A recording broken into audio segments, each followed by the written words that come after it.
Mr. Alex, I understand you are an entrepreneur and you've had quite some long time in the creative industry. What do you think should be the best way or is the best criteria for creatives to price their services?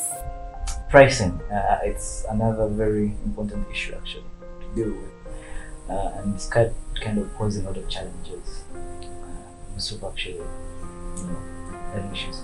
Well, frankly speaking, there is no particular way to price something is at one level, but of course, there are guidelines somebody can follow to come up with a working price. The whole idea is to come up with a working price for you.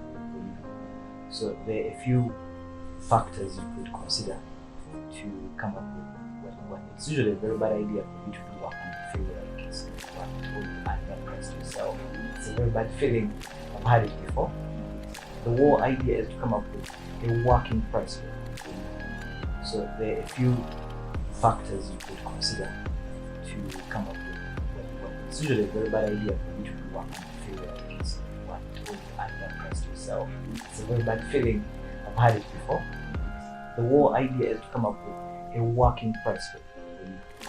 So there are a few factors you could consider to come up with what it's usually a very bad idea for you to do work and feel like it's what you underpriced yourself. It's a very bad feeling. I've had it before. The whole idea is to come up with a working price for you. So there are a few factors you could consider to come up with what it's usually a very bad idea for you to do work and feel like it's not worth it or you underpriced yourself. The whole idea is to come up with a working price for you.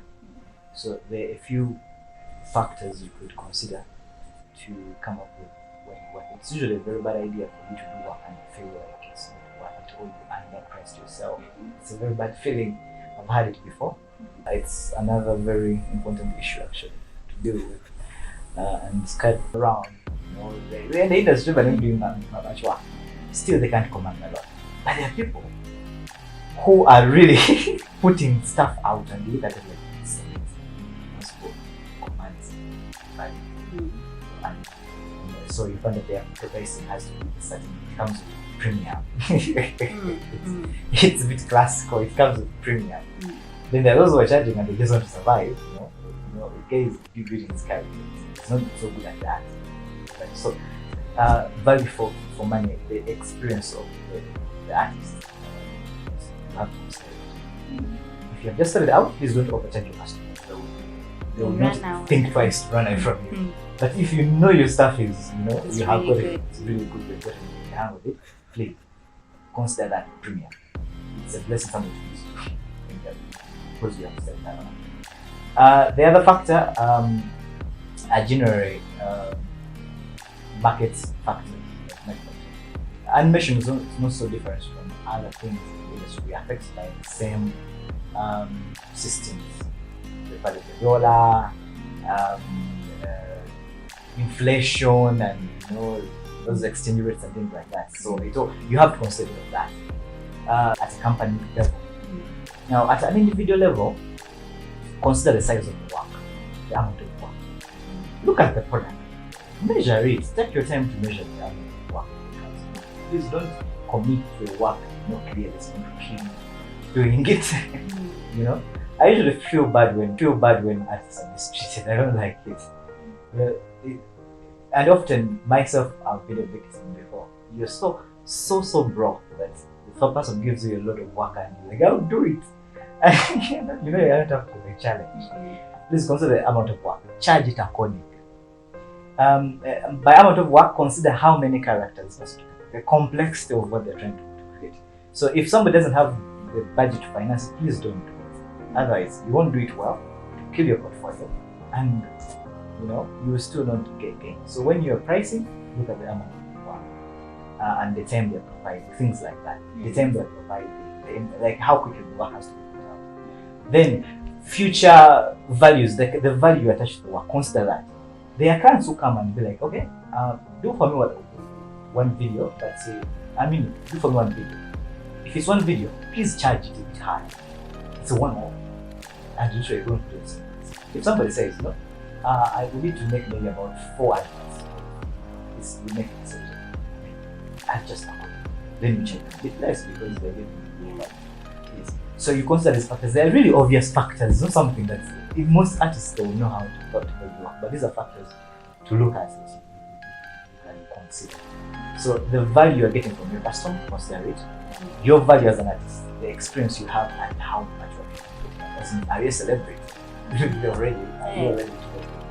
Chameleon doesn't charge the same way as another artist who just entered the industry. That you have to understand. Yeah. So pretty much, it's a lot of work and your experience as an artist and the value you are getting from this client that you should consider to price your ambition. But otherwise, usually because you complete the work, you have the view what is real work. This work needs to be charged like this. Yes. For productions, there are structures, of course, in the industry. Usually, I think the most common standard now is per second and per minute. That's the most common pricing for production. So, when I say these are the factors to consider all that, then you say a second, I'll charge you this. Or if you prefer a minute, say a minute, I'll charge you that. Mr. Alex, thank you very much. That was a very good explanation and very good answer. So thank you very much. On to our next one. I understand animation companies tend to attract the interest of investors, especially if they have an authentic product. What do you think animators should keep in mind before entering these agreements with investors from both domestic and foreign countries? Yeah, so that is actually very important to keep track of.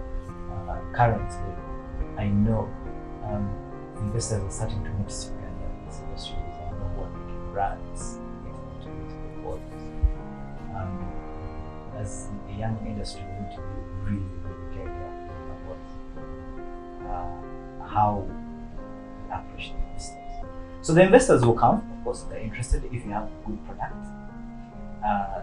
They will come if they notice. Somebody was telling me that investors have a tendency to not boiling points in the industry. So you see, business seems to be too big. But if they see a boiling point somewhere in East Africa, like there's something everybody's talking about, they will come. As far as we are this way, they will come like, what is going on here? And if they like it, they will either try to buy it or they will try to be part of it. I mean, everybody wants to make more money. However rich they are, or they want to experience something. So currently we're experiencing that. There are people who are really trying to make that happen. So if it so happens that you are approached by investors or someone wanting to be your partner or something else, a few things to consider. One, and the first major, you need to consider the objective of the investor. The objective of the investor. Like, what is he looking for? What is he looking for, or what is he looking to accomplish? You see, every investor, people who fund our kind of creative arts or art generally, they are trying. It's like when you see foundations. Foundations have missions and goals. So you need to understand what their objective is. Why are they trying to fund? And are their objectives in line with your objectives? Is it flowing? So there's the issue of money, but also the issue of you losing your vision. It's important. For example, it's very easy for you to get excited about the money, but you find along the way these people or this investor actually requesting you to change even your artwork, which might not be very easy. They might be like, you're not very good at this. I think you should maybe try that. So you need to really thoroughly understand the objective of, and the best way, the funders should be necessarily guys who are coming to kind of get rid of everything you have known sense the inception of your idea. There should be people who are going to add value to you while you add value to them. It should be kind of a two-way kind of system. It should be beneficial all the way. So usually these organizations, they are rarely individuals. When I was still studying at MOOCs, we used to compete in this competition called Atelier Foundation something competition, and it actually has, that foundation has its own values. So you need to look at them, and they have terms and conditions. So you need to read at them. Otherwise, even if you win the money and you not qualify the condition, they might say we want 30% of your business. So if it's a condition, there's no way to back out. Otherwise, they won't give you them money. So look at the terms and conditions very carefully and what they are offering. This is very, I can't stress this enough. When it is one thing to learn animation, it's a struggle. It's another for you to learn to deal with the whole fame which comes with this and the whole money which comes with this. That stage is a very dangerous stage. You see, people say that money does not change people. It just reveals who truly they are. You know? So because it's power. When you finally have the power to do certain things, now you start doing things yourself. So it's important. And at that stage, it's very easy for you to get excited and start, making these reckless decisions. And so it's very important to study the fund, study what the organization is intending to do. Is it something going to be part of? I was contacted one time to, somebody asked me if I could do a project which involved how do they call it? Promoting homosexuality. Is this called homosexuality? Okay, same-sex kind of marriage and things like that. So it involved a bit of that. But it was a good thing they first asked me. I'm sure they had very good money. But is it something you really want to be part of? Is it your value? They have a cause. Nobody is going to say their cause is not right or wrong. But can you take it? Can you brand take it? You might take on something like that and everybody shuns you, even your fellow artists. So you need to be careful. There are so many investors out there, so you need to consider their values. Very important, very, very important. And look at their objectives, what they're trying to accomplish. So when that is passed, of course, there's a bit of qualification, blah, blah, blah, blah, that. Consider all that. For them, of course, they'll have their own terms and conditions. Then consider the value addition chain. What exactly do you really need? Often it's not exactly the money that we need. Sometimes we need the skills or the capacity, not just the money. So you need to consider, if they're offering money, is it the money you need at that stage exactly? Or you need to learn more? Or can you do both? So please, look into yourself. Most of these questions, actually, we are answering today. Most of them are very personal questions. Because as you're literally asking this question as an entrepreneur. An entrepreneur is an individual. At the end of the day. So you need to look into your heart and consider the number of factors. Inquire. Reach out to your fellow artists who think are experienced and find the answers. But yeah, those factors, please consider them for access. Finding an agreement with anyone because it cost your career or something. So, Mr. Alex, thank you for that information you have shared, and I hope it is going to help animators or animation companies out there, those who might be looking for investors to invest in their project. So thank you very much for that. So Mr. Alex, what do you think investors are looking for before they invest into any company or any other creative space? Yeah, that is easy. Investors, like any investor, is looking for value for money. It's not the main reason why people invest in companies, or what else they're looking for exactly. But it's usually value for money. So I would say that's the first thing. If we're talking about an investor who comes to invest, usually they are looking for, if I invest in this, I need to grow. I need to return some money. An investment is not a handout. is an investment. Whenever somebody expects to make a profit from his money, you invest. That's if I'm understanding. Yeah. Then there are what you and of course there are different types of investments. There are angel investors. The people call that. If I remember my business class, they're angel investors. There are people who come and just want to buy you out. They are mergers. They are partnerships and several other systems how somebody can collect money. But most of these investors,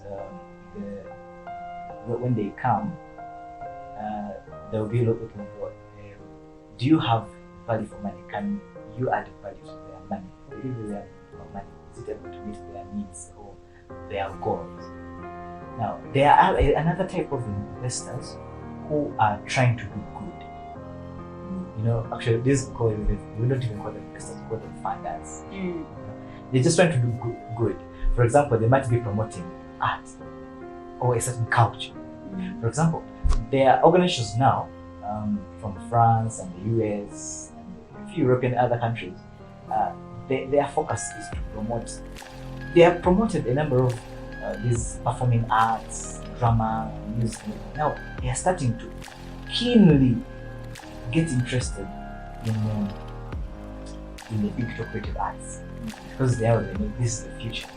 Now they are starting to actually look there and invest there. Now these people objectively they want to promote the creative industry, the digital creative. No, not just the creative industry, because the creative industry is big. There are people who are making. These people are actually trying to promote tech and art. There are those type of investors, and actually I think they have already funded somebody.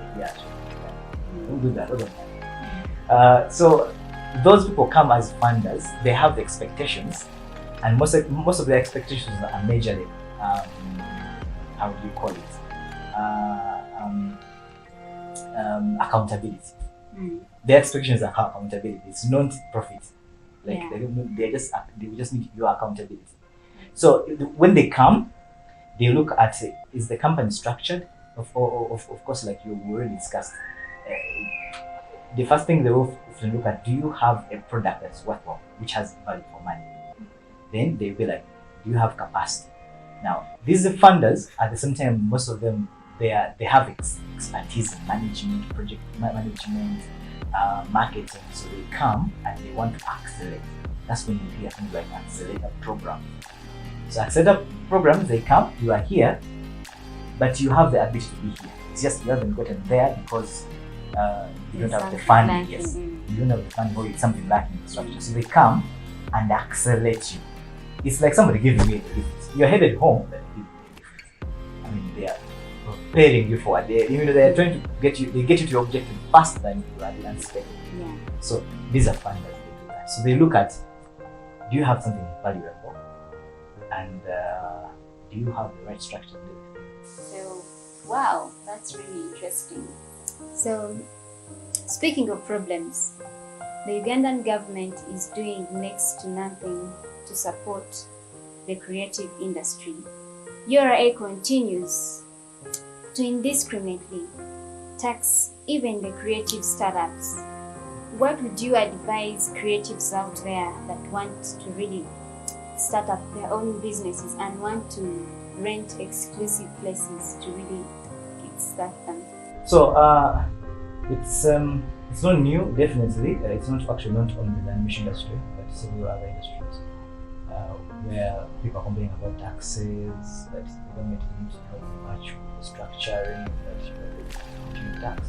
And of late, actually, I've heard there's a new article, there's a new bill that is out that they're going to charge creative industry certain taxes for performance. I think it's only the musicians who are really rising up against this, but actually I've also looked at the part which is specifically designed for us, like the people who create like this kind of art. They charge you for certain things and they are really elaborate. It's surprising, so it's a bit scary, and starting a business in such a dilemma, it can be challenging, but there's always something you can do to successfully start a business. I mean, we have no other homes to Uganda. So, and we cannot wait for the government to become better before we begin businesses. We have to do it now. So, one of the things that I recommend, study traders, basuvs. You see, basuvs in Uganda, most Ugandans are traders. Basuvs have mastered the art of doing business in Uganda. If you study them and you apply a bit of what they do to your business, you'll be good to go.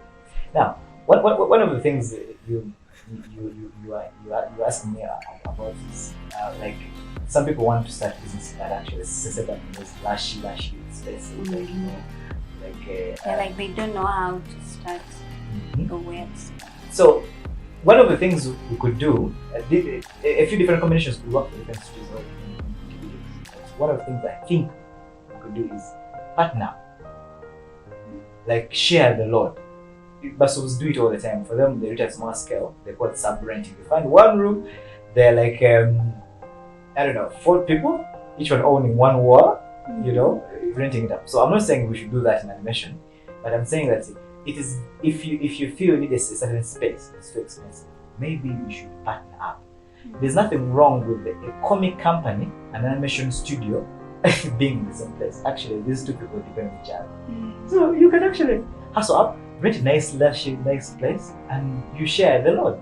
It's one of the ways we can do it. The other thing you can do is there are hubs now in Uganda, and they're offering very wonderful services. Actually, we can't the hubs for that. There are people like Design Hub, Outbox.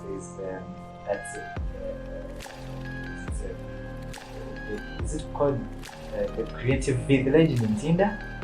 They are all those, and so many others actually. I don't have mentioned. So what these people do, they have their own funders, their own programs. But one of the things they offer things like a space for startups. And those spaces, you can start there. They're in a very nice, usually these people are in very nice places, like what you call uptown. They're in very nice places. So, but they give you this at a low cost because they need to start and they understand your business way more. And they put you in a place where you can easily interact with the related businesses. So it's a good idea for you to just have or to join the hub for some reason. Then the other issue you need to consider when you're starting your business in this particular hard environment or tricky environment is start small. There's no need for you to start, at the real extreme end. Even if you have money, it is not called for to begin very big. The industry is small, it's uncertain, it has a lot of problems which have no documented solutions. So you need to start small, study, and evolve. Find your niche, find your customers, the people you enjoy serving, and serve them. Slowly, you get them. Thank you very much for that information, and I hope from what you have shared with everyone, those people that really want to start up a new company or the 2D animators that really want to start up their own businesses, they know the cheapest ways to how effectively start up their businesses. So that's very good. Thank you. So Mr. Alex, you have been a judge in many international animation competitions in Africa. As a judge, what is the best criteria, or how do judges get to pick the best animator or animation? Every film festival has its own criteria, and the criteria is developed by the objectives of the film festival. So the Uganda Film Festival, they have the objectives. The objectives to promote film in Uganda, is to promote the film industry and enable building capacity. So in other film festivals, you find that it's about creativity as their core focus. And in some other, it's about collaboration projects. So each film festival has their own core value, and that value sets the procedures and the qualification, or the terms and conditions, how you qualify to be the winner. So when the objective for a film to win, one, please read and understand the terms and conditions of the film festival. If it's a collaboration project, please make sure your project follows the guidelines. As in, it's about the guidelines. A competition is like an examination. It's about the guidelines. If they are saying we want to see creativity with cultural aspects, that's what we're going to be looking out for. Of course, besides the being specific about the objectives of the festival, there are also general issues we consider. Story. If you can't tell a story, it's very hard to say that you're making a movie. So the story, how creative it is, how creative you're telling a story. Look at that. Then the medium. For example, the Uganda Film Festival often used to award animation films, not necessarily because the story was so good, but because people are making an effort to use a new medium. You know, it's difficult to use a new medium. It's underfunded, limited everywhere, but those people were trying to use it, they would actually award them one way or the other. So if it's a new medium, it will get the attention of the judges. How creative you're using that medium, however, if it's an existing medium that you critically use that new medium, it will also get the attention of the judges. Of course, they look at sound, the quality of the picture, things like that. I mean, if you're competing, you have to go really up with quality because you're not the only person competing there. So these are some of the factors that consider. Read the guidelines and know the objectives of the film festival. Create a movie which fits that film festival. And then also consider your art, the quality of the picture, the sound, the story. If all of those are syncing well and creating a good story, yeah, you will win. Okay. So you have to have a certain flow of things in order. Yes. So if you want to find about competitions and take part in them, the idea is to work. See, it's very easy for you to mix an opportunity. We are social animals. We say we are social animals. We want to get to the next level. There's no independent person who says I can do it all. No man can allow. So there's no way you're going to get to a certain place without you meeting another person. So if you want to know about conditions which exist, network with your fellow artists. Reach out, join join online groups and platforms, and those they call them discussion rooms. Join them. That's where the information is. I mean, where do you market? You market where people are gathered. So all these competitions, they will market into these areas where they know artists need. So your job, if you want to find about these things, is to network, reach out to people. Keep an ear out and talk to your fellow artists. I mean, and this is something that actually in Uganda it's not happening very well. Every artist find itself. Okay, they are busy doing their own thing, something like that. So if I'm lucky, if I may say, and I'm kind of honored. Let's say I've learned a lot by reaching out to people. I hear more.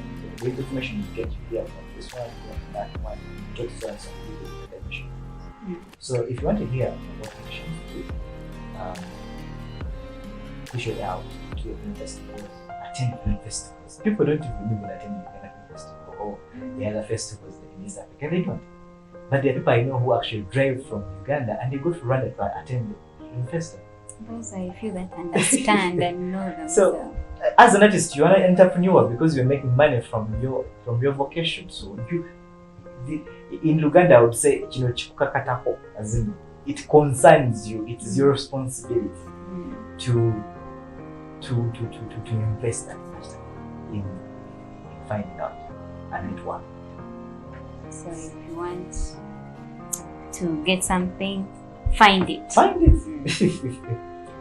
Okay, thank you for letting us know that one.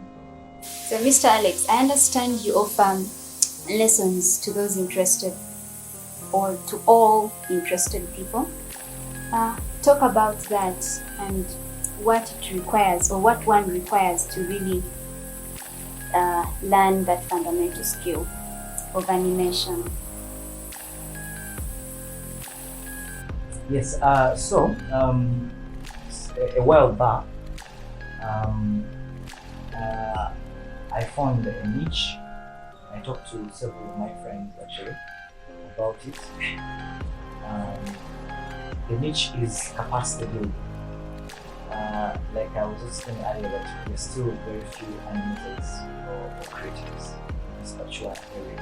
And even those who are going to school, they are not usable pipeline because they either have limited experience or they are not just serious enough to kind of concretize their skills. So you find that they either lose them or they vaguely stay half-baked. Now, a good animator has to be taught, then mentored. That's what makes a good animator. And when they're mentored, of course, they mentor them on project progress. So I found this niche, and I was like, you know what? Let's set up a mentorship space. Not general school, but a mentorship space where we can do production, but at the same time, mentor guides. The reason why we prefer to call it a mentorship space because our space is called Cartoon Mentor Uganda. The reason why we prefer to call it mentors, not a school, it's because we want to train people from scratch, yes, but also we recognize that there are those people who have been told. There are so many out there who are self-taught, but they need to experience that production or access experienced individuals in order for them to hone onto their skills. And of course, we have so many artists who say I'm animated, but they are not really production material yet. But with a good hand, good action they get there. So we set up Cartoon Mentor Uganda. It's a production and a mentorship space. So if you are there and you have taught yourself that you need a bit of cleaning and polishing, yeah, metal sharpens metal. You come and share ideas, or we polish it, or you can polish at the best. Or you want to study from scratch, that's okay. So qualifications for somebody to study and get these skills. First of all, you have to have passion and interest.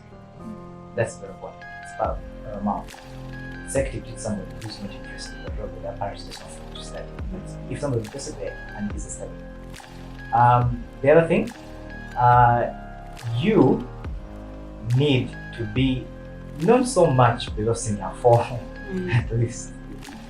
It's not a good idea to, we think, unless a child is talented or is being an international system of study, like people study from those international schools, maybe Rainbow or Kabuja or Mokabila international schools, and those are, that system, there's a way they grow their students, they're exposed to it.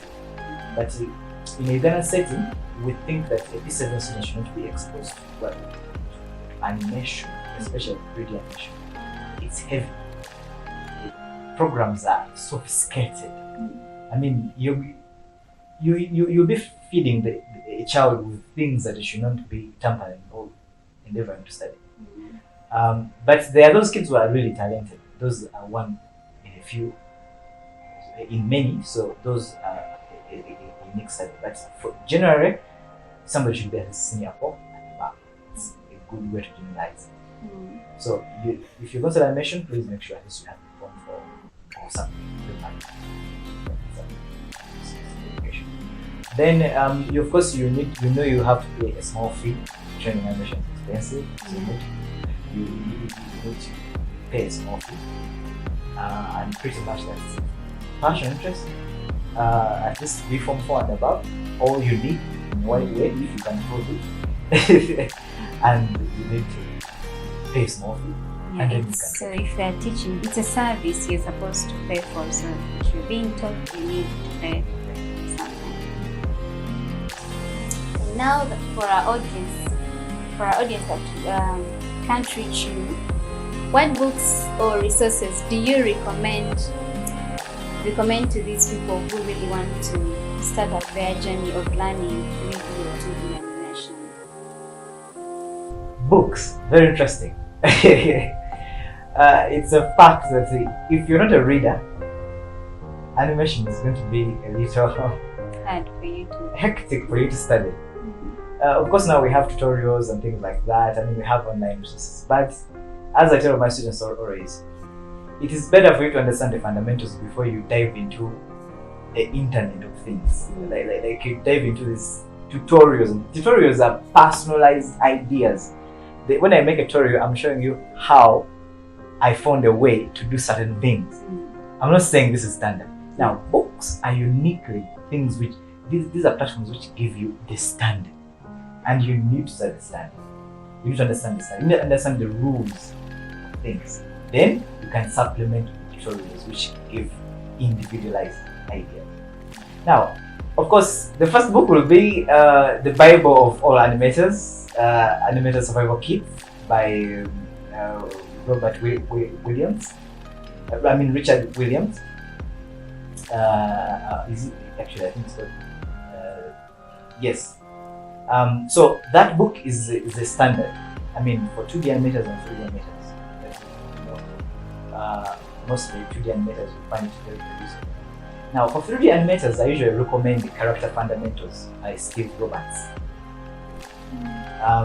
Those books, please note them. For 3D animators, this guy also talks about the 2D world, but he kind of catered for the 3D animators really well. The Animator Survival Kit is a book. It's a Bible. It's a standard. But from my personal experience, it gives the classical basics. But if you read it alone as a 3D animator, it might be a long trip. For 2D animators, that is your area. Now, for 3D animators, I recommend you couple it with the Steve Roberts Character Fundamentals. Yes. So the other book, it's not an animation book, but I usually encourage guys to read it. Somebody gave it to me to read and it changed my life. It's called Talent Overrated by Geoff Collins. Overrated. Now, it kind of shows you the nature of greatness. Greatness is an art. If you want to be good at what you do, please read that book. It's not an animation book, but it's a life-changing book for every person doing a vocation. You'll see the difference between Tiger Woods and all other tennis players. It will show you the difference between Steve Roberts and Steve Jobs and all the other computer guys. It will show you the difference between Mark Zuckerberg and all other guys. Why some guys become so great at some things. Okay, so when you read those books, of course, there's another extra book I usually like to recommend. It is actually there are two I like to recommend. For 3D artists, especially those using Maya, please look for the series called How to Cheat in Maya. Very important. Keep them around. They are in PDFs. You can find them. The guys who wrote them, I think they have Chinese names a bit, so they're a bit hard to remember. There's one called Rohan or something, and Roy. Please find them. It's a series. They release one, I think, every year or two. I'm not sure. But they are very great books, even when you're not using Maya. So the last book I want to recommend. These are general books that I don't know, because they are modelers, they are riggers, and all those people. So I'm kind of giving general. And they're 2D and 3D, that's why I'm giving kind of many books. But these are like 5 books that I've been working with. The last one's called Stop Staring. It's a facial expression study by Jason something. I forget his other name. Last City, something like that. But it's called Jason. I've not used that book very much, but it was a very good study when I was using it back then. That guy is amazing at facial expression. And even guys who are into modeling and virtual sculpting, please look at that book. It's called Stop Staring by Jason something. Yes. So those are the 5 books. Those, if you study them and you keep them around, when you're working, read. And find yourself a mentor. Books cannot mentor you because they can't talk to you as such. Unless you are this very proactive person. But people who have a lot to do, like you are this way, that way, looking for money and something you're trying to study, please look for a mentor. It's a quick way out. You need someone to add on to maybe what you have already. Yes, so Mr. Alex, our last question. Where can people find your body of work? Like for those people who really want to know what you do or who want to get into the animation industry, where can they find you? Okay, so at the moment, because of COVID, of course, we have an online camp where there are students who are with us online, there are students who are okay, come to us.